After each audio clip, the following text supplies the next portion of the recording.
Lots of good ideas there as we move into our next panel of the morning before lunch. And it is essentially on leveraging investment. So as we know, Ontario's creative industries are benefiting from a range of investment tools, but we all know there's intense competition for limited funds, and there is pressure everywhere for cutbacks. We certainly know that at the CBC. Our second panel will dissect the numbers to assess the real impacts, the results, and hopefully come up with some future prospects for investors in our very vibrant creative industries in Ontario. Once again, we'll have some time, about 10 minutes at the end of the panel, for questions. So moderating our second panel is Andrew Gioso. He's Senior Account Manager for Royal Bank's Media and Entertainment team. For more than 25 years, the Royal Bank has committed to providing services and support to the media and entertainment industry. That includes production, distribution, broadcasting, post-production, animation, digital media, and gaming companies from the bank.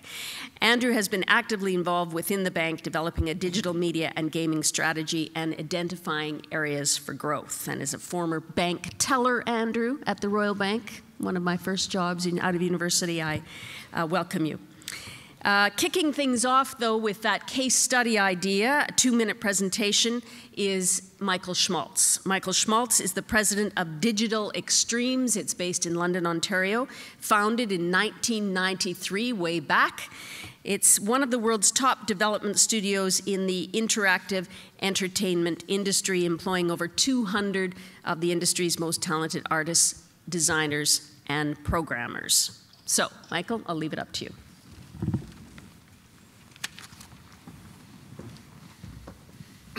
Thank you very much. Yes, as we just heard, Digital Extremes was incorporated in 1993, and just last year we celebrated our 20th anniversary, which makes us a relatively old video game company in our industry. For most of those years, the type of video games that we would make would be the types of games that would require large teams, large budgets that would ultimately you would buy in a store like like Best Buy for $59. Many of them were PC games, and many of them also ran on game consoles, and we've made lots of different console games. Most of those games were done under work-for-hire arrangements, and we've got probably about a dozen in our inventory that we've done over that 20 years. I want to introduce a new, if we can run the video here while I'm talking, our latest project here called Warframe, and maybe just, turn down the sound a little bit. So what I have is some B-roll for Warframe. Warframe launched on PC last March, and it also launched, right now. And it just launched on PlayStation 4 at the launch in November when that came out. So it's a cross-platform game. It's a Digital Extremes original property, original IP, and original concept.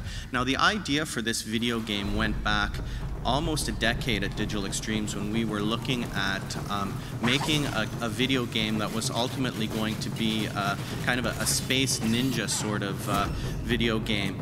And we took that idea into the video game industry and we pitched it under the title Dark Sector.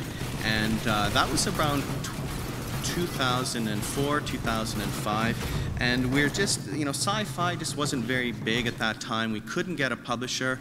We ultimately did get a Japanese publisher for Dark Sector, but they completely had us rewrite our concept. And we did make a Dark Sector game that came out in 2006 for Xbox 360, PlayStation 3, and PC, but it was nothing like this. That game was probably about a $15 million game and took 2 years to develop. And it completely retooled the existing or the original concept that we had. So we had all this material left behind, and we went on our way. And now with the new business models that started to emerge, especially out of Asia, that were proving that digital distribution combined with microtransactions could enable a kind of a different format. We made a decision 2 years ago to resurrect the original theme and the original idea for Dark Sector and called it Warframe and brought it out. So what's interesting about this is most of you have probably downloaded those free apps and then they try and get you on some sort of microtransaction or some sort of premium service on it after you've downloaded it. That's pretty much the same idea that we have for Warframe, is that you download this game, which otherwise is of similar quality to a $59 game that you might buy in the stores or even download through a service.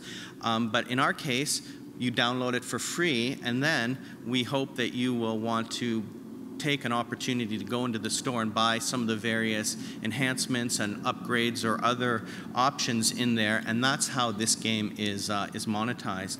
It's a little bit of a groundbreaking game, especially in North America, because of the relatively large scale of it.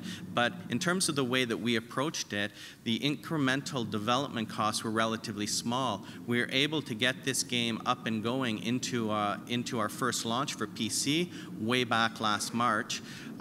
With a development team of about 35 people, and then we were able to see that it was going to be, it did have the right sort of compulsion loops and the right sort of monetization that allowed us to take that investment to the next level. So after the initial success after our launch, we increased the development team from about 35 people all the way up to what is presently on it, which is about 150 developers that are adding content for it and continually upgrading it, providing different missions, different options, new things for people to buy in the store. So we hope that, you know, Warframe as a video game that offers this arcadey type, very much eclectic style of kind of martial arts and parkour, which has a lot of different aesthetic and cultural influences, is something that, you know, people are going to want to consume, not as they would a normal video game where you might play for 10 hours and then be done,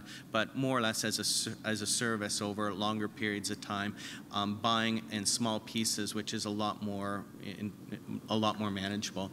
So that's our most recent project, Dark Sector, and that's my case.